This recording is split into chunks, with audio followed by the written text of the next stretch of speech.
Gimana pendapat Mas Sabto dan juga Rizal? Katanya dibilang ini kok kayak Raga Tarkam sih, banyak banget pelanggarannya. Jadi saya rasa untuk kemarin apresiasi juga untuk Laos. Tactical foul-nya tuh pinter, dan itu bukan nggak mungkin, saya rasa harus bisa dicontoh juga tactical foul dilakuin seperti itu. Cuman kan janganlah kita langsung menilainya gara-gara itu jadi kita kalah gitu. Iya. Karena dari whole game ya harus dibilang permainan kita buluk sih dari sisi defense-nya.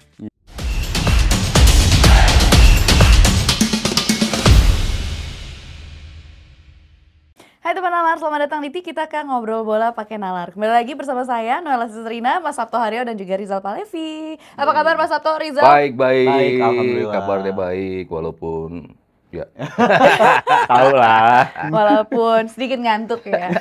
Tapi nggak apa-apa, karena hari ini kita mau bahas bagaimana keseruan laga antara Indonesia melawan Laos ya.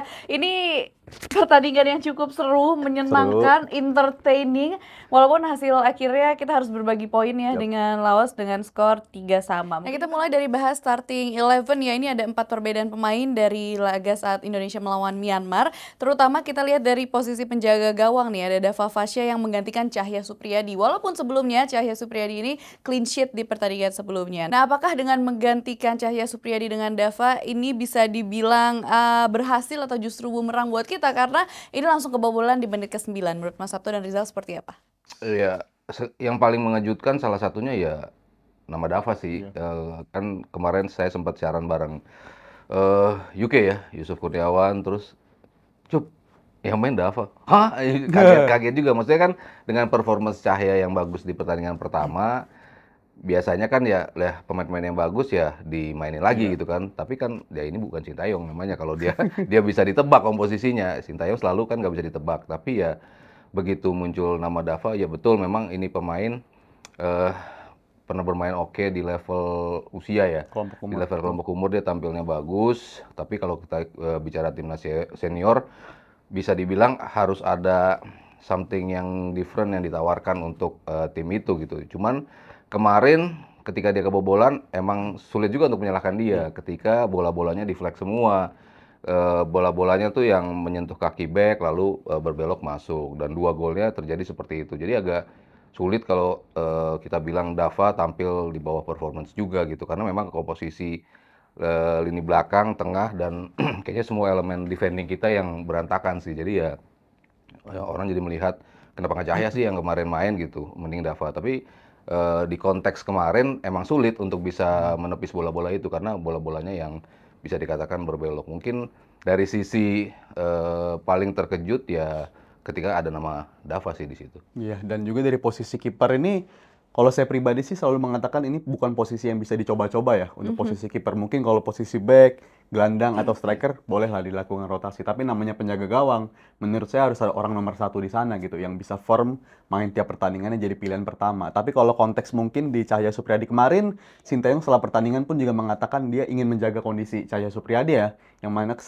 setelah pertandingan lawan Myanmar dia datang ke sini dengan kondisi yang nggak 100% gitu. Jadi mungkin itu salah satu alasan kenapa akhirnya Dava yang akhirnya diturunkan sebagai kiper pertama. Tapi kalau hanya menyalahkan gol-golnya itu aja emang sangat disayangkan sih ya, karena sepersekian bedanya tuh cuma sepersekian persen doang lah dari itu penyelamatan back kita yang bagus untuk menghalau bola sampai narasinya bisa berubah jadi defleksi mengubah arahnya bola menjadi gol bagi lawan kita gitu. Jadi apa yang dilakukan sama komposisi lini belakang kita pun juga udah berusaha menghalau tendangan-tendangan dari pemain lawan. Akan tetapi bola halawannya yang diharapkan bisa memblok bola untuk nggak masuk ke gawang kita malah berbelok arah jadi ke gawang kita. Jadi nggak gampang bagi kiper yang dikasih kesempatan debut di timnas senior dan langsung di turnamen seperti ini ketika lawannya juga lagi berbenah juga ya. Laos ini sebenarnya dalam 1 tahun terakhir, dan saya rasa Dava Fasya dapat pengalaman yang sangat berharga di pertandingan kemarin. Bukan hanya Dava Fasya tapi ada debutan-debutan lain juga tentunya ya Mas ya. Dan itu komposisi lini belakang sih saya menyayangkan juga sih kenapa nggak dilanjutin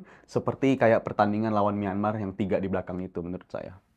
Bisa dibilang ini sebenarnya kemarin tuh kita kejar-kejaran gol ya, walaupun kita sempat unggul 3-2, sebenarnya kita udah cukup wah unggul di 3-2 tapi langsung dikejar lagi dan akhirnya 3-3. Nah, kalau kita ngomongin soal gol, nah ketiga gol ini kan tercipta dari pemain bertahan. Apakah ini membuktikan bahwa memang insting pemain bertahan kita itu luar biasa, atau justru malah ini karena ada aspek masih tumpul lini depan kita? Kombinasi sih, ya bisa dibilang kombinasi. Nggak salah kalau pemain-pemain bertahan yang bisa cetak gol, Gabriel kenapa dipuji kalau bisa bikin gol untuk Arsenal gitu kan. Artinya ketika lini depan lo buntu, ada lini lain yang bisa mencetak gol, itu sebetulnya something yang very positif untuk tim gitu. Cuman kalau bicara aspek kemarin para pemain bertahan ngegolin, oke, emang keren banget kontribusi mereka. Ferrari bisa bikin 2 gol, Karel bisa bikin gol, meneruskan apa yang biasa dia lakukan ketika di AFF U20. Sementara aspek defense-nya sih yang bisa dibilang sangat-sangat di bawah standar ya. Sebetulnya kalau kita menyusun komposisi pemain, nama Kakang sebetulnya Masuk. gue pribadi masuk nama Kakang di situ karena memang itu posisi ideal dia di situ. Dan Donitri posisinya lebih excel di posisi back sayap kiri. Dan kemarin kebukti serangan kita banyak dari posisi itu. Cuman begitu ada miskoordinasi antara lini tengah, lalu udah sampai ke belakang, dan akhirnya membuat lubang yang begitu besar di lini pertahanan, membuat overloading pemain Laos terhadap pertahanan kita, itu kan berarti ada sistem yang salah gitu. Dan beberapa pemain, kalau harus menyebut Karel, banyak sekali kemarin sekali ambil salah. Lalu Kakang pun melakukan hal yang sama, Ferrari juga. Jadi secara defense, pemain-pemain yang tadi kita sebut oke dari sisi offense-nya, agak sedikit tidak menjalankan tugasnya dengan baik. Cuman kan bukan murni karena defense juga, lini tengahnya juga. Lini tengahnya itu membiarkan bola itu sampai ke lini pertahanan dengan begitu cepat dan membuat Laos punya opsi banyak untuk bisa melakukan serangan gitu. Dan harus kita akui, Laos serangan baliknya bagus banget gitu kan. Tiap mereka megang bola, waduh, kita kan selalu deg-degan karena mereka udah tahu. Dan harus kita pahami juga, ini udah tim senior, udah biasa memainkan skemanya seperti ini, dan sudah pasti terlatih ketika lo nanti transisi seperti ini. Opsi lo di kanan ada siapa, di kiri ada siapa, yang muncul dari belakang siapa. Di kedua wings, Laos siap melakukan itu. Sementara kita, tim yang selalu kita singgung di awal, ini tim yang baru. Tim yang kalau STY butuh 5 pertandingan bersama para pemain-pemain senior yang baru datang untuk bisa tampil bagus di pertandingan ke-6. Lah ini STY kan di kali ini dia nggak punya waktu yang cukup panjang berbulan-bulan. Cuman tesnya 2 minggu, praktis seminggu yang intens, sekali uji coba. Tapi komposisinya kan dia belum firm juga. Siapa yang bakal gue mainin ya? Makanya 2 laga awal itu kayaknya memang bakal dipakai STY untuk melihat komposisi seperti apa sih yang akan gue mainin nanti ketika lawan Vietnam. Dan ketika kita kalau lolos ke semifinal, kita udah punya komposisi yang firm. Jadi kan sulit untuk bisa melihat tim ini langsung kompak, langsung punya chemistry. Makanya di tengah Arkan Fikri, pertama sama Zanadin, kemarin sama Raihan, Hanan. 2 pemain yang kayaknya chemistry-nya belum kebentuk ya. Terutama dalam satu yang harus defense siapa, satu yang harus bantu untuk offense siapa, sehingga creativity tidak ada, tapi untuk bantu pertahanan pun sepertinya sulit, sehingga membuat tim kita tuh terlihat sangat mudah terekspos ya di lini pertahanannya. Ya, saya rasa dari lini tengah memang belum ada defensive midfielder yang murni juga membantu lawan supaya nyerang lebih nyaman ya. Karena dari komposisi kemarin jelas banget itu masih ada kelemahan kita dari lawan Myanmar tuh masih kebawa di pertandingan kemarin gitu. Yang mana jarak antara pemain belakang dan pemain tengah itu masih terlalu jauh dan bisa diekspos sama lawan. Dan itu terjadi lagi. Ya, saya rasa sih ketidakhadiran defensive midfielder murni dan juga gelandang yang lebih nyaman untuk menjalankan perannya di tengah cukup bahaya juga ya untuk di turnamen ini. Dan juga faktor di lini belakang 3 di belakang itu saya rasa faktor chemistry juga sih ya. Apa yang terjadi di senior saya melihat ini terjadi juga di tim kemarin gitu. Karena dari segi tadi kita di pembahasan awal soal posisi kiper yang akhirnya dicoba di posisi baru ini dan juga di komposisi lini belakang.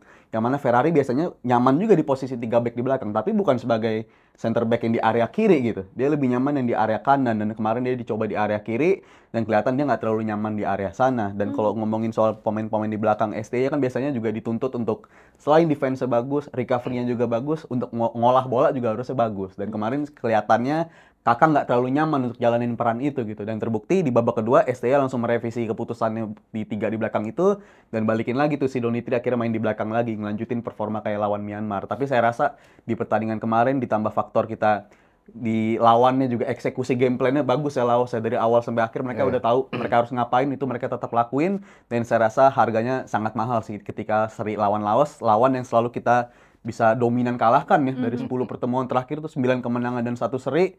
Satu-satunya hasil seri justru timnas versi IPL kan dulu tuh. Iya, dua sama ya. Versi dualisme 2 sama, dan sekarang terjadi lagi seri ini, ya jelas mengecewakan sih bagi publik. Dan saya bisa mengerti kenapa publik Indonesia sekarang lagi pada marah-marah banget sama hasil kemarin lawan Laos ini 3 sama ini. Tapi tadi kita berharap kayak tadi Mas Sabto bilang ya, semoga kalaupun kita masuk ke semifinal dan Iya.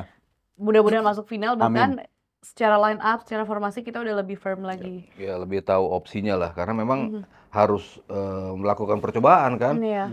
Zanadin sama si Arkan Fikri sebetulnya pairing yang ketika STY baru datang sudah dimainkan sama dia gitu kan. Iya. Cuman progres mereka ketika tampil di level klub akhirnya mengubah mereka karena posisi tengahnya kebanyakan pemain asing, jadi mereka kan harus meninggalkan pos asli mereka gitu, sehingga ketika dibalikin lagi ya chemistry-nya itu belum terbentuk. Dan semua itu mungkin terjadi di semua aspek lini ya, kita bicara belakang, kita bicara tengah, kita bicara depan juga. Yes. Jadi ya belum tahu komposisi seperti apa yang akan menjadi komposisi ideal kita. Nah, kita kemarin throw in ya, Arhan juga kan berhasil ya memberikan assist untuk Ferrari. Tapi memang di babak awal ini Arhan tuh bermainnya di wingback kanan ya. yang bukan posisi aslinya dia. Kira-kira kenapa ya Mas Sabto dan Rizal? Kenapa dia ditaruh di wingback kanan? Apakah emang ini salah satu bentuk strategi atau? Iya, kan kita kemarin juga sempat bahas ya di pertandingan pertama, ketika kok Niko yang ada di kiri yang biasanya tampil sebagai kanan, kok Arhan ada di kanan yang biasa tampil di kiri, Asnawi biasa di kanan kok ada di kiri gitu. Bisa memahami sepak bola zaman sekarang nggak melulu pemain jago kanan main di kanan, pemain jago kiri di kiri. Yang inverted banyak sekali, contohnya begitu banyak lah.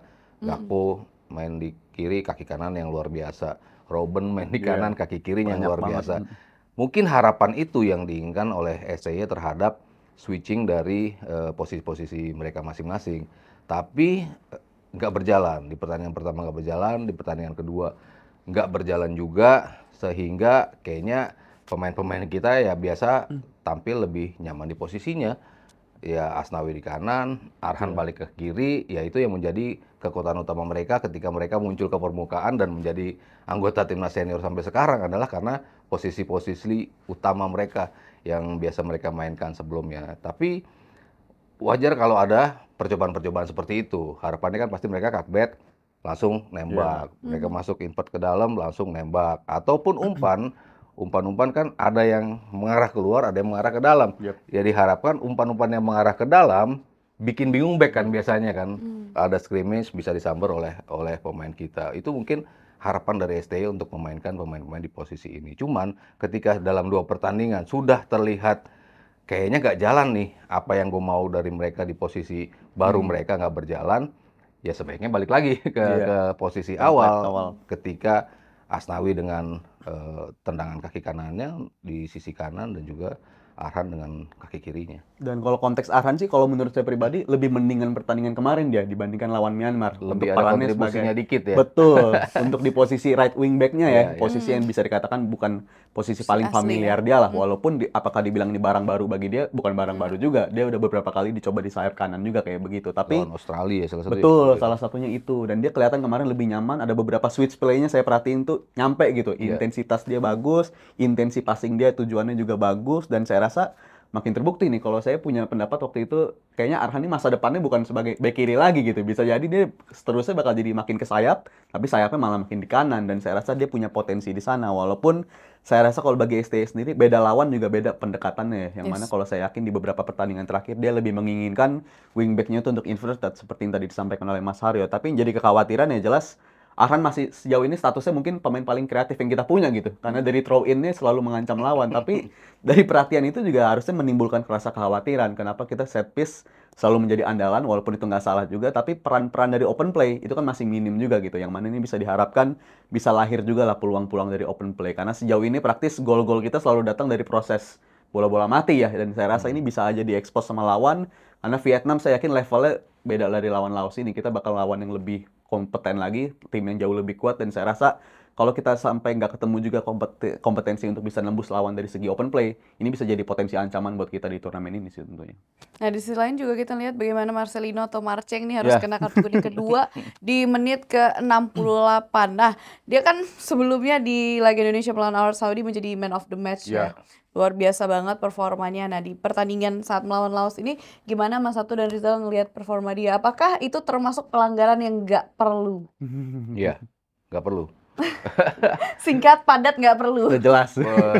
Karena setelah dia mendapatkan kartu kuning, sangat sloppy dari aspek defense-nya dia. Berapa kali dia udah melakukan upaya tackle, dan saya waktu itu udah bilang, ini kayaknya mendingan ditarik keluar deh, daripada kenapa-napa. Ini pemain udah kelihatan ya mungkin frustrasi, ya mungkin udah mulai kehilangan fokus, sehingga keputusan-keputusannya tuh telat sepersekian detik, dan itu kan matters banget ketika kita bicara sebuah tackling, dan kemarin kebukti telat sepersekian detik, nggak kena bolanya, dan akhirnya mau nggak mau wasit memberikan itu sebagai kartu kuning kedua.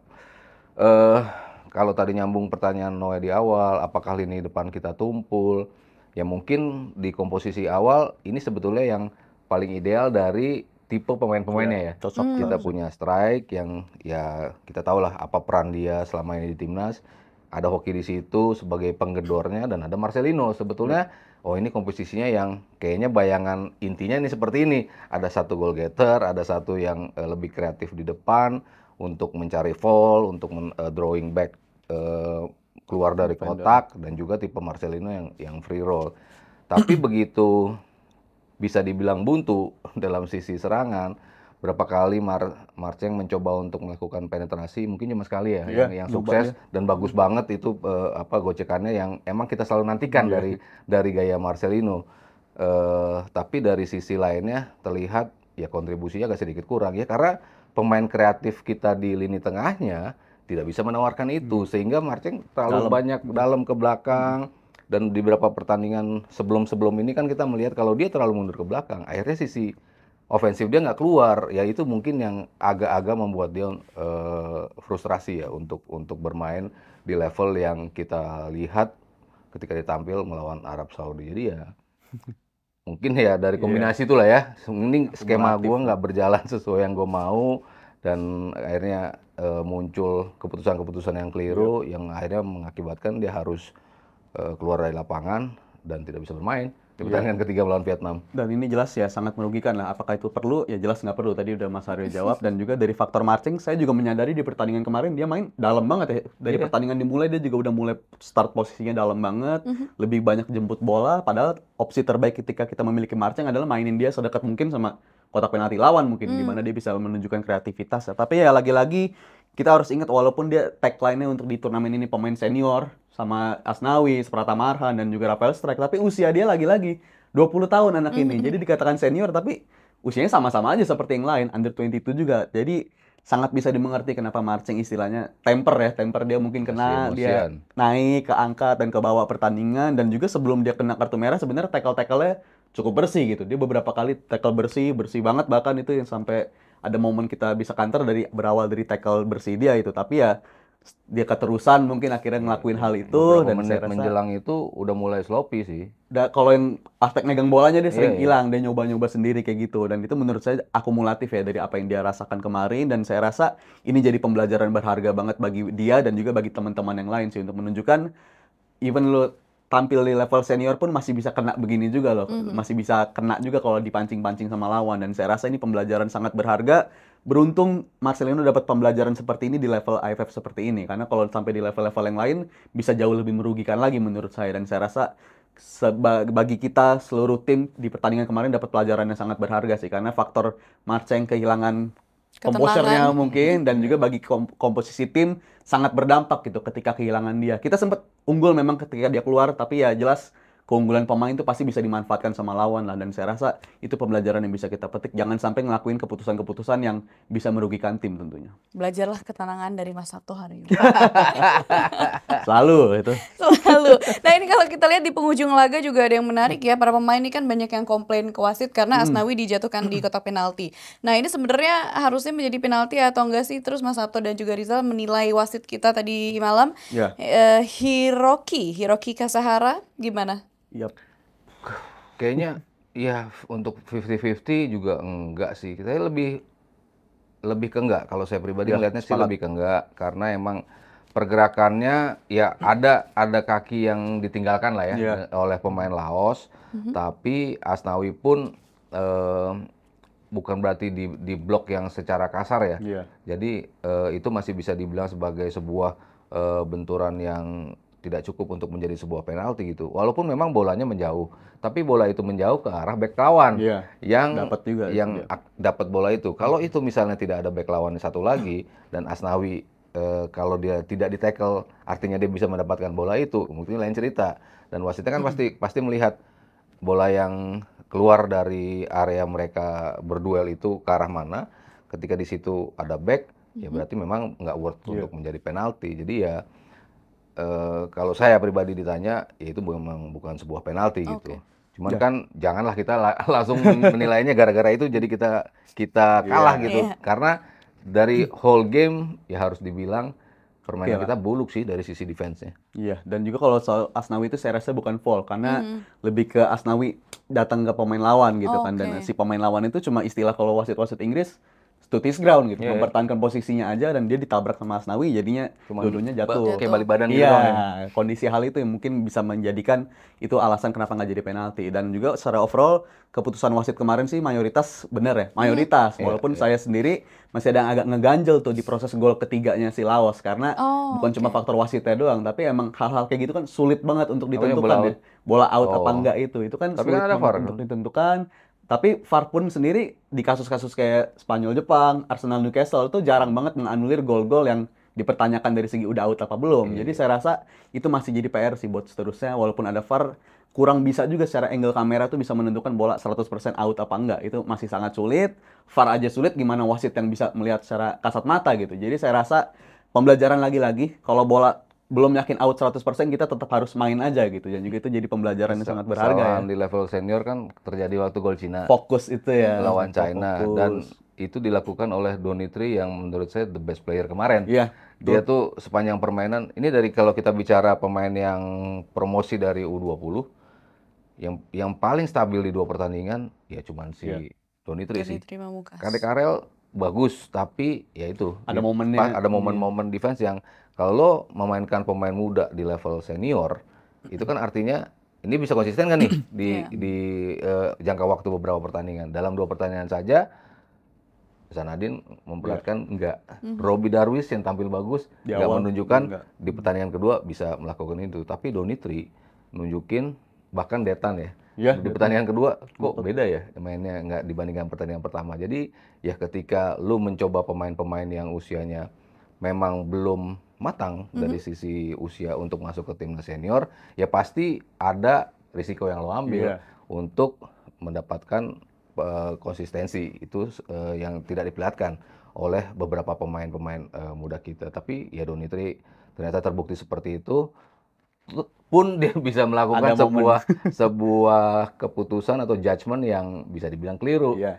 Harusnya kalau lo nggak aman ya buang gitu kan. Di beberapa momen ya lo bisa keluar dari tekanan, tapi kan at some moments bisa aja lawan lo lebih smart dari lo gitu, dan itu yang terjadi kemarin. Bola yang harusnya bisa lebih aman ya untuk bisa dibuang, akhirnya menjadi sebuah gol. Yes. Dan ini juga faktor-faktor pembelajaran sangat berharga.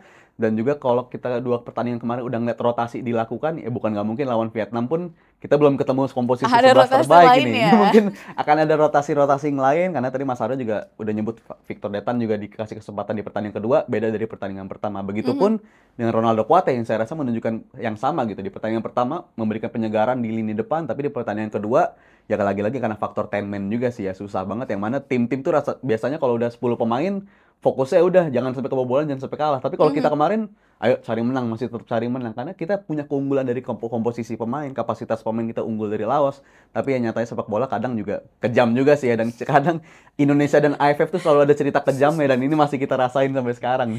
Tapi artinya memang untuk beberapa pemain artinya ada improvement lah ya dari Betul. pertandingan pertama dan kedua, ada perkembangan. Ada yang improve, ada yang stagnan, ada yang decline malah. Iya.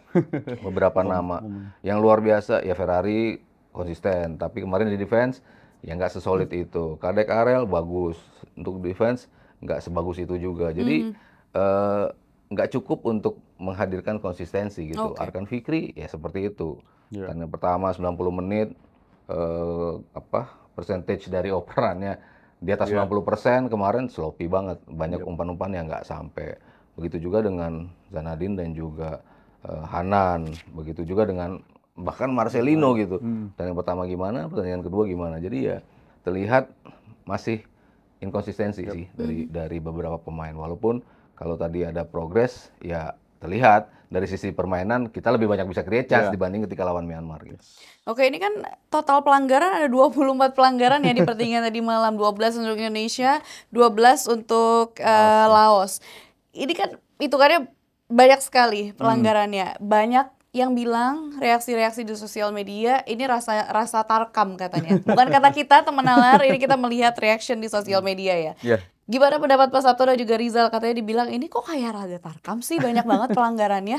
Iya, dan juga beberapa foul sih lebih banyak profesional foulnya ya. Dan itu saya rasa bukan hanya tarkam dong, tapi ada kejelian gitu dari beberapa pemain. Dan kayaknya tim-tim lawan juga udah bisa mendikte kita gitu. Gimana kalau cara Indonesia supaya nggak berkembang tuh permainannya ya ketika momen mereka mau build up, lu jatuhin secepat mungkin. Dan itu profesional foul ya. Foul-nya Laos lebih perlu dilakukan Iya, terhadap kita supaya gitu. permainan Dan kita nggak kartu kuning, berkembang. kartu kuningnya emang Iya. pengorbanan mereka. Pengorbanan Berarti tactical untuk foul ya? Iya, tactical foul dan betul. itu dilakukan sama Laos dan terbukti efektif dan saya khawatir ini bakal dicontoh sama negara-negara lain karena terbukti Indonesia setiap ketemu lawan yang begini emang secara permainan agak terganggu ya, ritme nggak bisa berkembang dan juga faktor pemain-pemain kita ketika kita ngelakuin hal yang sama lawan-lawan tuh cenderung makan waktu yang cukup lama gitu, guling-gulingnya cukup lama dan mereka ngejar waktu dari situ dan saya rasa itu jadi pembelajaran. Tapi kalau ngomongin tarkam sih kalau kemarin lebih ke tactical foul. Kalau saya tarkam bilang lebih ke pertandingan pertama tuh. Iya, Yang Myanmar. ada gebok-gebok itu kurang ajar jatuhnya, udah bukan tarkam lagi. Jadi saya rasa untuk kemarin apresiasi juga untuk Laos. Tactical foul-nya tuh pintar dan itu bukan nggak mungkin, saya rasa harus bisa dicontoh juga tactical foul dilakuin seperti itu. Ya level ASEAN ya kita pasti akan masih sering menemukan yang kayak gitu-gitu. Jangankan kita terlalu mengagungkan Eropa lah. Di Eropa kalau level bawah juga banyak yang foul gila kasar itu. seperti itu. Amerika Selatan apalagi lebih tega lagi kalau melakukan foul. Jadi ya kalau yang mungkin baru ngikutin timnas belakangan dengan permainan timnas senior, ya kalau ngeliat kualitas beda, ya memang beda. Orang pemainnya beda, itunya beda, karakternya beda, dididik dari kecilnya beda, sehingga seolah-olah kita melupakan ya timnas kita tuh sebetulnya ada di level ini tuh ada bagian dari timnas kita loh di level kayak gini dari sisi permainannya, dari sisi emosinya, dari sisi semua yang biasa kita mainkan di level Asia Tenggara dan lah ini yang sering terjadi emang di Asia Tenggara. Begitu banyak foul yang keras menjurus kasar pun begitu banyak masih dilakukan di level ini. Oke, baik. Terima kasih Mas Sabto dan juga Rizal Sama-sama, buat ulasannya hari ini. Kalau menurut teman nalar semua gimana nih? Boleh tulis komentar kalian. Apakah setuju atau punya pendapat-pendapat lain? Boleh banget tulis kolom komentar. Jangan lupa juga untuk like, share, dan subscribe YouTube channel Nalar TV. Saya Noella, Mas Sabto Haryo, dan juga Rizal Palevi. Pamit undur diri. Sampai jumpa di episode berikutnya. Bye.